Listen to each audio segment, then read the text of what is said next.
अस्सलाम वालेकुम अज़ीज़ तलबा तलबात, मैं हूँ सैयद अरसलान बुखारी, आपका केमिस्ट्री का टीचर। बच्चों, आज हम एक बहुत अहम उन्वान पढ़ने जा रहे हैं। आज हमारा उन्वान होगा एल्केन्स और उनकी होमोलोगस सीरीज़। मैं आपको बताऊंगा कि होमोलोगस सीरीज़ क्या होती है और होमोलोगस सीरीज़ के कौन कौन से अहम नुकात होते हैं जो कि हर क्लास के अंदर हमें यकसा नज़र आते हैं। तो चलें चलते हैं बोर्ड की तरफ और पढ़ते हैं होमोलोगस सीरीज़। आज हम एक टॉपिक पढ़ने जा रहे हैं, एक उन्वान पढ़ रहे हैं एल्केन्स की होमोलोगस सीरीज़। दर हकीकत ये आपकी किताब में इस उन्वान का नाम है एल्केन्स और अल्काइल रेडिकल्स। तो जो कि मैंने अल्काइल रेडिकल्स को एक अलहदा उन्वान के तौर पर पढ़ाना है, इसलिए मैंने इसका नाम रख दिया है एल्केन्स की होमोलोगस सीरीज़। तो एल्केन्स जिसको हमने इस बाब के आगाज़ में ही मैंने आपको करवा दिया था, क्योंकि मैंने पूरा चैप्टर आपके लिए आसान बनाना था। अगर मैं आपको एल्केन्स शुरू में ना करवाता तो आपके अभी तक इसके अंदर जो कॉन्सेप्ट्स हैं वो कमज़ोर ही रह जाने थे। तो इसलिए मैंने शुरू में ही आपको एल्केन्स करवा दिया। अब देखते हैं कि इस उन्वान के अंदर जो होमोलोगस सीरीज़ है वो क्या है, और होमोलोगस सीरीज़ की मुकम्मल तफसील जो है वो हमने पढ़नी। लेकिन लेक्चर शुरू करने से पहले मैं आपको बता दूं बच्चों कि ये भी इंशाइया तर्ज की सूरत में सवाल बोर्ड के पेपर में आ चुका हुआ है। सबसे पहले आज के लेक्चर में हम सबसे पहले एल्केन्स का तारुफ पढ़ेंगे और देखेंगे कि एल्केन्स क्या होते हैं, और फिर हम आ जाएंगे होमोलोगस सीरीज पर। तो अगर हम एल्केन्स की बात करें तो सबसे पहली बात एल्केन्स से मुतल्लिक कि एल्केन्स हैं सैचुरेटेड। एल्केन्स क्या है? Saturated hydrocarbons. तो बच्चों ये है सैचुरेटेड हाइड्रोकार्बन्स। अब बहुत सारे बच्चे सोचेंगे कि सर ये सैचुरेटेड हाइड्रोकार्बन्स क्या होते हैं। तो बच्चों हम पढ़ कर आए हुए हैं कि सैचुरेटेड हाइड्रोकार्बन्स वो होते हैं जिनके अंदर सिंगल कोवलेंट बॉन्ड पाया जाता है, और तमाम के तमाम बॉन्ड्स क्या होते हैं? सिंगल कोवलेंट बॉन्ड्स ही होते हैं। तो बच्चों इसके अंदर डबल कोवलेंट बॉन्ड और ट्रिपल कोवलेंट बॉन्ड नहीं पाए जाते। इनमें जितने भी बॉन्ड्स होंगे वो सारे के सारे क्या होंगे? सिंगल कोवलेंट बॉन्ड होंगे, और उनको आपने एक लाइन लगा के ही हमेशा जाहिर करना है।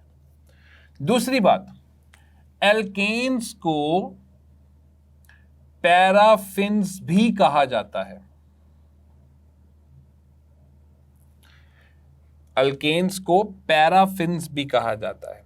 बच्चों ये पैराफिन्स का मतलब क्या होता है? ये लफ्ज दो लफ्जों से मिलकर बना है। पैरा का मतलब होता है इंतहाई कम। ये लफ्ज पैरा का पैरम लफ्ज से निकला है, और पैरम कहा जाता है इंतहाई कम। और फिन्स का लफ्ज एफिन्स से निकला है, और एफिन्स का मतलब होता है रिएक्टिव होना। तो साबित हुआ कि लफ्ज पैराफिन्स का मतलब है बहुत कम रिएक्टिव। एल्केन्स के बारे में एक बात आपने जहन में रखनी है तमाम बच्चों ने, कि एल्केन्स वाकई ही बहुत कम रिएक्टिव होते हैं। ये इंतहाई कम रिएक्टिव होते हैं। अगला ही बाब जो आ रहा है, बाब नंबर 12, उसमें बड़ी तफसील में इनके केमिकल रिएक्शंस को पढ़ना है। वहां हमें पता चल जाएगा कि वाकई ही ये बड़े ही कम रिएक्टिव होते हैं। ज्यादातर कंपाउंड्स के साथ ये रिएक्शन नहीं करते। तो ये हो गई दूसरी बात कि ये पैराफिन्स हैं। तीसरी बात, एल्केन्स का एक जनरल फार्मूला होता है। और क्या सिर्फ एल्केन्स का जनरल फार्मूला होता है? नहीं, जितने भी हम बड़े बड़े ग्रुप उठा के देखेंगे ऑर्गेनिक कंपाउंड्स के, हर ग्रुप का एक जनरल फार्मूला जरूर होगा, और इसका जो जनरल फार्मूला है वो है CnH2n जमा 2। तो ये होगा इसका जनरल फार्मूला। और अजीज तलबा व तालिबात, मैं इससे कबल ही आपको बताकर आ चुका हुआ हूं कि जनरल फार्मूला का असल मकसद ये होता है कि उसको इस्तेमाल करते हुए हम किसी भी मेंबर का फार्मूला निकाल सकते हैं।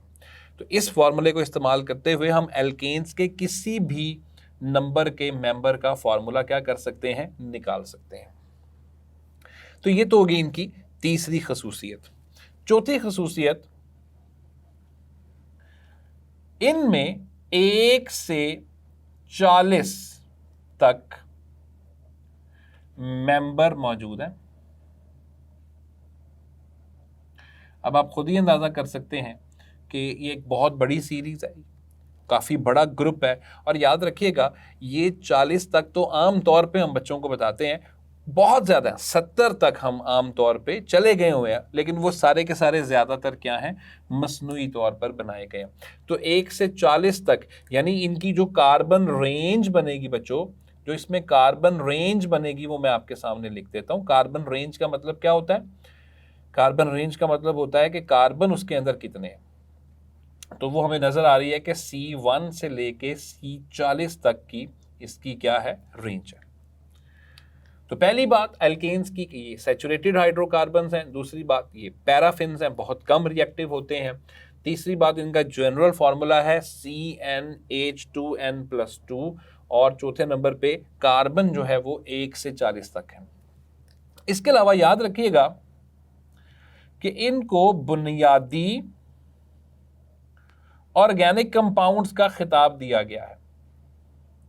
अच्छा, इनको बुनियादी ऑर्गेनिक कंपाउंड्स का खिताब कैसे दिया गया है, और इंशाल्लाह ये 1 से 2 लेक्चर्स के बाद ही आपको ना बहुत अच्छे तरीके से समझ लग जाएगा।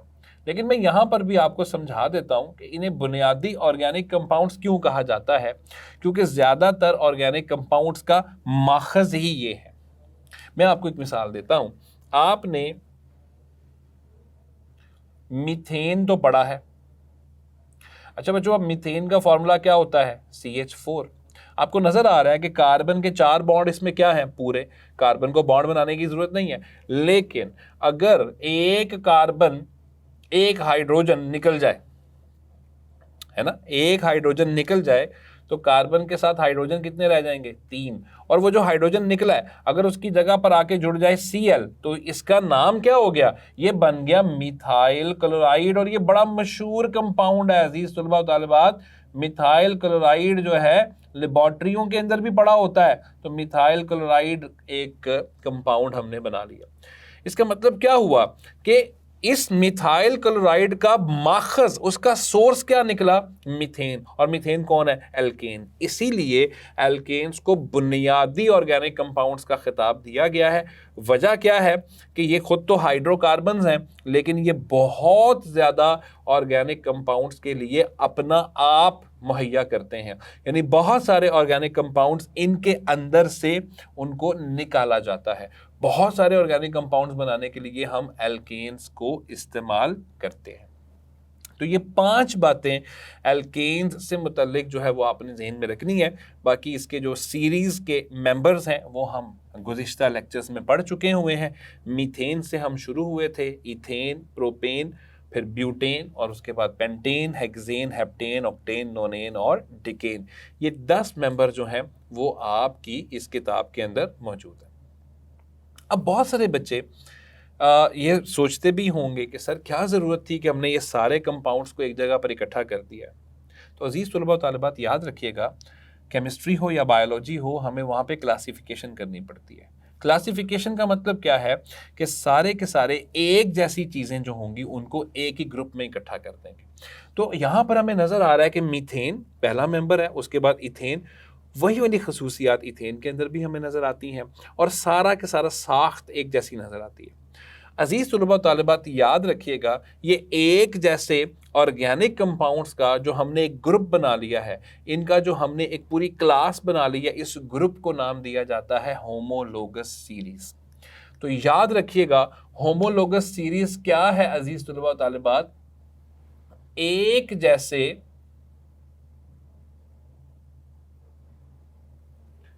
ऑर्गेनिक कंपाउंड्स, एक जैसे ऑर्गेनिक कंपाउंड्स, एक जैसे ऑर्गेनिक कंपाउंड्स का ग्रुप है। ये एक ऐसी सीरीज है जिसमें हमने एक जैसे ऑर्गेनिक कंपाउंड्स क्या कर दिए हैं, इकट्ठे कर दिए। हमारा काम है कि हम देखें कि एक होमोलोगस सीरीज जो हमने बनाई है उसकी खसूसियात क्या हैं। जब हम इसकी खसूसियात पढ़ लेंगे ना बच्चों, हमें अंदाज़ा हो जाएगा कि किस तरह हमने कंपाउंड्स के ग्रुप बनाने हैं, किस तरीके से हमने सारे कंपाउंड्स को इकट्ठा करके उनको एक ही क्लास के अंदर लिख देना है। तो आइए अब हम चलते हैं खसूसियात की तरफ और मैं आपको बताता हूं कि एक होमोलोगस सीरीज की क्या खसूसियात हो सकती हैं। अजीज तलबा और तालिबात, याद रखिएगा हर होमोलोगस सीरीज में एक जनरल फार्मूला जरूर होगा। हर होमोलोगस सीरीज का एक जनरल फार्मूला जरूर होता है और ये मैं इससे कबल भी आपको बताकर आ चुका हूं कि जनरल फार्मूले की वजह क्या होती है। जनरल फार्मूले की वजह होती है कि उस फार्मूले को इस्तेमाल करते हुए हम किसी भी मेंबर का जो मॉलिक्यूलर फार्मूला है वो निकाल लेते हैं। तो जनरल फार्मूला होना बहुत जरूरी है। तो यहां पे हम पॉइंट की सूरत में लिखेंगे कि हर होमोलोगस, बच्चों ये होमोलोगस का लफ्ज भी, होमो का मतलब होता है एक जैसा, लोगस का मतलब होता है साख्त शक्ल, यानी एक जैसी शक्ल रखने वाले या एक जैसी खसूसियात रखने वाले एक ग्रोह का नाम क्या होता है, होमोलोगस सीरीज। हर होमोलोगस सीरीज का एक जनरल फॉर्मूला होता है और उस जनरल फार्मूले से हम उसके किसी भी मेंबर का फार्मूला निकाल सकते हैं। मैं आपको मिसाल देता हूं अजीज तलबा तालिबात कि अगर हम एल्केन्स की बात करें तो एल्केन्स का फार्मूला क्या होता है, CnH2n जमा 2। अगर हम एल्कीन्स की बात करें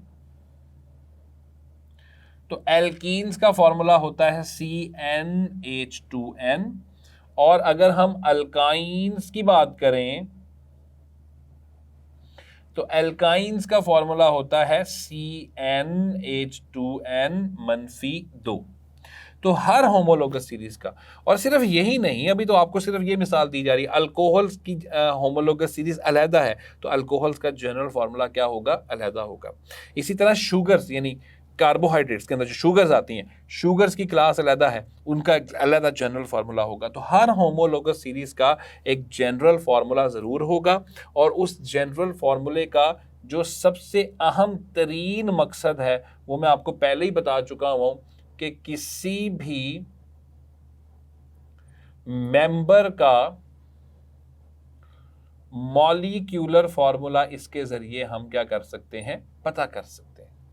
तो किसी भी मेंबर का मॉलिक्यूलर फार्मूला पता किया जा सकता है या निकाला जा सकता है। तो ये है जी पहली खसूसियत हर होमोलोगस सीरीज की, ये उसके अंदर लाजमन होगा। दूसरी खसूसियत अजीज तलबा तालिबात, इसको भी हम पहले पढ़कर आ चुके हैं लेकिन आज हम इसको एक दफा दोबारा देखेंगे और वो क्या है, वो है मॉलिक्यूलर मास या मॉलिक्यूलर फॉर्मूला में फर्क। अजीज तलबा तालिबात, याद रखिएगा ऑर्गेनिक केमिस्ट्री के अंदर चीजें काफी सारी तसलसल के साथ चलती हैं। मैं आपको मिसाल देता हूं। मैं आपके सामने अल्केन्स की सीरीज तो आप पढ़कर आए हुए हो, तो मैं आपके सामने मीथेन की एक मिसाल रखना चाहता हूं।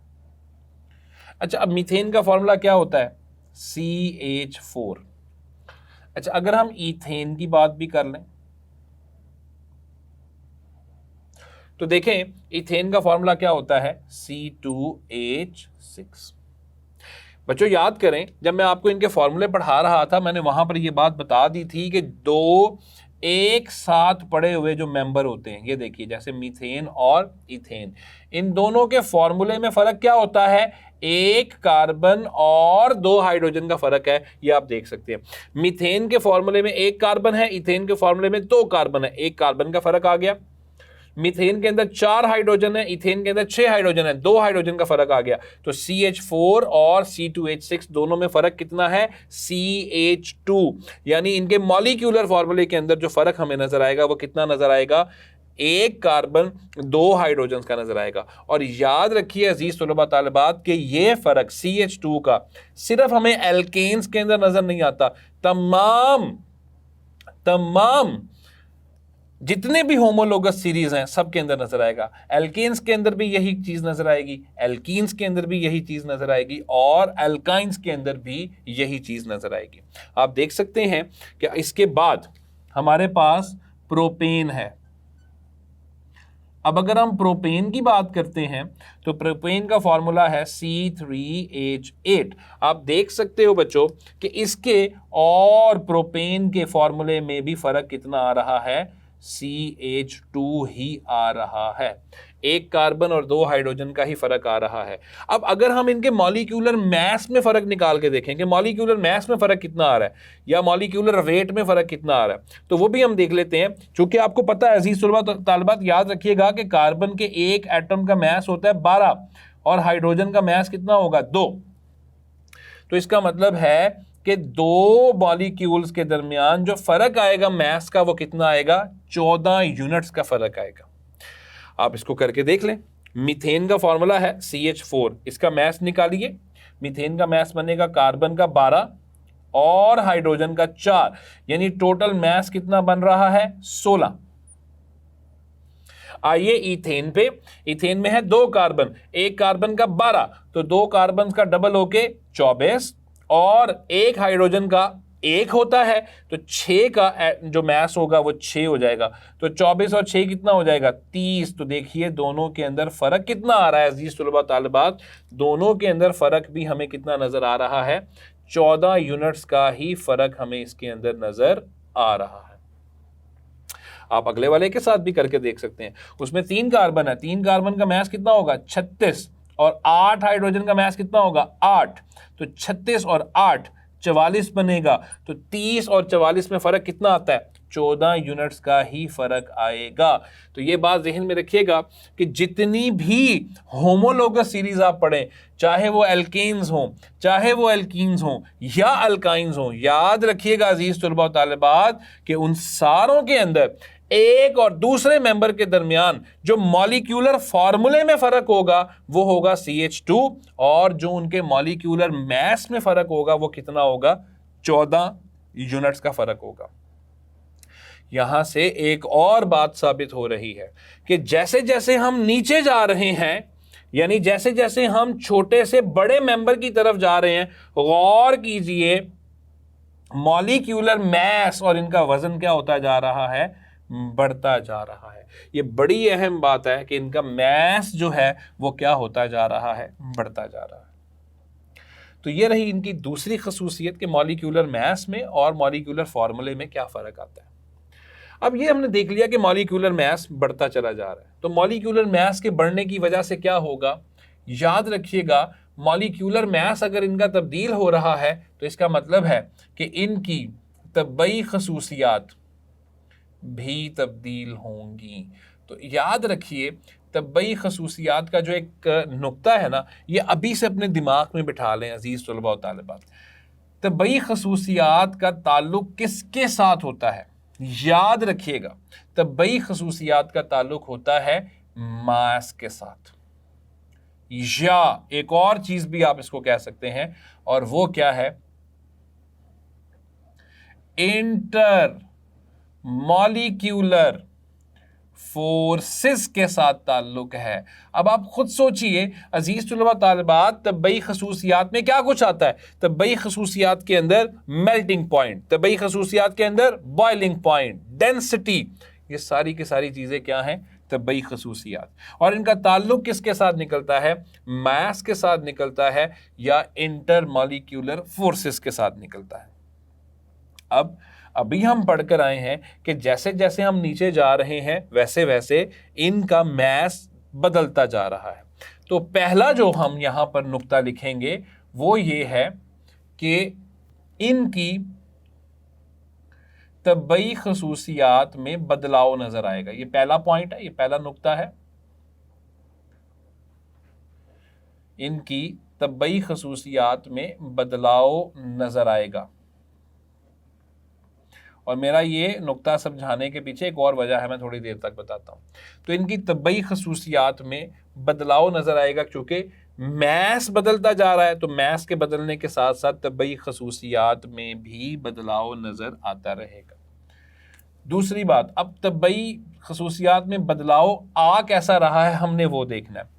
चूंकि इन सारी चीजों का ताल्लुक मैस के साथ है, तो नीचे जाते वक्त आप देखिए मैस बढ़ रहा है, तो मैस बढ़ने से क्या होगा, ये सारी खसूसियात भी बढ़ना शुरू हो जाएंगी।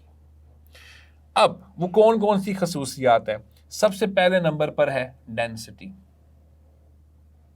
याद रखिएगा अजीज तुलबा और तालिबात, डेंसिटी बढ़ती है। मैं अभी आपको बताता हूं कहां कहां बढ़ती है, पहली बात। दूसरी बात, मेल्टिंग और बॉइलिंग पॉइंट बढ़ जाते हैं। देखिए ये तो बड़ी ही आम सी बात मैं आपको बता रहा हूं ना। मेल्टिंग और बॉइलिंग पॉइंट्स में क्या हो जाता है, इजाफा हो जाता है, वो बढ़ जाते हैं। तीसरी बात, इनका जो आतिशगीर होना है वो कम होता चला जाता है। कब? याद रखिएगा, जैसे जैसे ही आप इस सीरीज में नीचे जाते हैं, यानी जैसे जैसे मैस बढ़ता है, तो ये तीन काम जरूर होंगे। इनकी तबई खसूसियात में तब्दीली नज़र आएगी, और किस तरह की तब्दीली नज़र आएगी कि इनकी डेंसिटी बढ़ती चली जाएगी। अगर आप मिसाल लेते हैं मीथेन की और डिकेन की, तो मीथेन की डेंसिटी कम होगी और डिकेन की डेंसिटी क्या होगी, ज़्यादा होगी। मेल्टिंग और बॉइलिंग पॉइंट बढ़ते जाएंगे, तो मीथेन का मेल्टिंग और बॉइलिंग पॉइंट माइनस में जाके होता है, मनफी में होता है। डिकेन का मेल्टिंग और बॉइलिंग पॉइंट मस्बत में आ जाता है, इसका मतलब है बढ़ रहा है। आतिशगीर होना कम हो जाता है, मीथेन फ़ौरन आग पकड़ता है चूँकि उसका मैस कम है, उसके अंदर फोर्सेस कम है। और डिकेन ज़रा देर से आग पकड़ता है क्योंकि उसके अंदर फोर्सेस ताकतवर हो चुकी हैं, जिनको तोड़ना थोड़ा सा क्या है, मुश्किल काम है। तो याद रखिएगा, चूँकि ऊपर से नीचे जाते वक्त इनका मैस बढ़ता है, तो मैस बढ़ने की वजह से तबई खसूसियात में बदलाव आता है, और ये वाली तबई खसूसियात बढ़ने लग जाती हैं जैसे जैसे मैस बढ़ता है। आतिशगीर होना क्या हो जाता है, उसका कम हो जाता है। ये तो था तबई खसूसियात। देखते हैं कि क्या इनकी कीमियाई खसूसियात के ऊपर भी कोई फ़र्क पड़ता है। तो अजीज़ तुलबा तालिबात, याद रखिएगा, एक होमोलोगस सीरीज़ में कीमियाई खसूसियात पे किसी किस्म का कोई फ़र्क नहीं पड़ता। याद रखिएगा, कीमियाई खसूसियात का ताल्लुक दो चीज़ों के साथ है। जब हम ऑर्गेनिक कंपाउंड्स की बात करते हैं, तो ऑर्गेनिक कंपाउंड्स में कीमियाई खसूसियात का ताल्लुक दो चीज़ों के साथ है। पहली बात, हमने ये देखना है कि उसमें बॉन्डिंग तो नहीं तब्दील हुई, क्योंकि याद रखिएगा अजीज तलबा तालिबात, एल्केन्स में हम पढ़कर आए हुए हैं कि एल्केन्स में कार्बन के दरमियान सिंगल बॉन्ड होता है, एल्कीन्स में कार्बन के दरमियान डबल बॉन्ड होता है, और एल्काइंस में कार्बन के दरमियान ट्रिपल बॉन्ड होता है। तो क्या इनकी खसूसियात एक जैसी होंगी? हरगिज़ नहीं। एल्केन्स की खसूसियात कुछ और हैं और एल्कीन्स की खसूसियात कुछ और है। खसूसियात में तब्दीली की वजह क्या है? बॉन्ड। चूंकि एल्कीन्स में सारे सिंगल बॉन्ड है, वो उस लिहाज से रिएक्शन करता है। एल्कीन्स के अंदर डबल बॉन्ड आ जाता है, लिहाजा उसकी कीमियाई खसूसियात थोड़ी सी क्या हो जाती हैं? तब्दील हो जाती हैं। और बाब नंबर 12 में बड़ी तफसील से जाके हम पढ़ेंगे कि किस तरह की खसूसियात सिंगल बॉन्ड की वजह से आती हैं और किस तरह की खसूसियात डबल बॉन्ड की वजह से आती हैं। तो पहली वजह तो ये है कि इनकी देखना ये है कि बॉन्डिंग कैसी है। अब चूंकि हम पढ़ रहे हैं कि एक होमोलोगस सीरीज में एक जैसे ही कंपाउंड्स आते हैं, जैसे अल्केन्स की ही सारी की सारी चीज़ें, अल्केन सारे के सारे इकट्ठे करके हमने एक सीरीज बनाई हुई है। तो इसका मतलब है उन सारों में बॉन्डिंग भी क्या होती है, एक जैसी होती है। तो अगर बॉन्डिंग एक जैसी होती है तो इसका मतलब है कि उनकी कीमियाई खसूसियात में कोई तब्दीली नज़र नहीं आती। इसका मतलब है कि जो कीमियाई खसूसियात मीथेन की होंगी वही किसकी होंगी, डेकेन की होंगी, वही किसकी होंगी, दरमियान में पड़े हुए पेंटेन की होंगी। दूसरी बात याद रखिएगा, ऑर्गेनिक कंपाउंड्स में खसूसियात का जिम्मेदार होता है फंक्शनल ग्रुप। अजीज तलबा तालिबात, अभी हम एक या दो उन्वानात के बाद फंक्शनल ग्रुप पे आने ही वाले हैं, लेकिन मैं यहां पर आपको बताना चाहता हूं कि फंक्शनल ग्रुप किसको कहा जाता है। फंक्शनल ग्रुप एक ऐसे एटम को, ये एटम भी हो सकता है एक, या एटम्स का ग्रो, एक एटम भी हो सकता है, एटम्स का ग्रुप भी हो सकता है, यानी एटम्स का ग्रो भी हो सकता है, जो कीमियाई खसूसियात देते हैं। यानी ऑर्गेनिक कंपाउंड्स की जो कीमियाई खसूसियात होती हैं, ऑर्गेनिक कंपाउंड्स की जो कीमियाई खसूसियात होती हैं ना, उसके पीछे जो वजह होती है वो क्या होता है, फंक्शनल ग्रुप होता है। मैं एक छोटी सी मिसाल देके आपका ये मसला ही हल कर देता हूं। बच्चों, हमारे पास एक कंपाउंड है जिसका नाम है इथाइल ब्रोमाइड, इथाइल ब्रोमाइड, और हमारे पास एक कंपाउंड है जिसका नाम है इथाइल अल्कोहल, जिसको हम बार बार इथेनॉल भी कहते हैं। अब ये दो अलग कंपाउंड्स हैं अजीज तलबा व तालिबात, याद रखिएगा। मैं फार्मूलों से भी बता देता हूं कि हाँ ये अलग ही हैं। इसका फार्मूला है C2H5Br, जबकि इथाइल अल्कोहल का फार्मूला है C2H5OH। अब अजीज तलबा व तालिबात जरा देखिएगा, इन दोनों कंपाउंड्स का पहला हिस्सा क्या है, एक जैसा है, जो कि ऑर्गेनिक हिस्सा है। जैसे कि आप देखिए कि इसमें भी हमें नजर आ रहा है कि इथाइल है C2H5, और इसमें भी क्या है, इथाइल। तो जो कि दोनों का पहला हिस्सा सेम है, पहला हिस्सा एक जैसा है, लेकिन दोनों कंपाउंड्स अलग अलग जगहों पे, दोनों कंपाउंड्स की कीमियाई खसूसियात एक दूसरे से मुख्तलिफ, एक किसी और ग्रुप से ताल्लुक रखता है, किसी और ग्रोह से ताल्लुक रखता है। फर्क क्या आ गया, फर्क आ गया यहां पर पड़े हुए ब्रोमीन की वजह से, जो कि एक एटम है, और यहां पड़े हुए OH की वजह से, जो कि एटम्स का एक ग्रोह है। तो बेटा याद रखिएगा, एक एटम या एटम्स का ग्रोह जिसकी वजह से केमिकल प्रॉपर्टीज यानी कीमियाई खसूसियात के अंदर तब्दीली आ गई, उसको हम कहते हैं फंक्शनल ग्रुप। तो इसका फंक्शनल ग्रुप कौन हुआ, ब्रोमीन, और इसका फंक्शनल ग्रुप कौन हुआ, OH।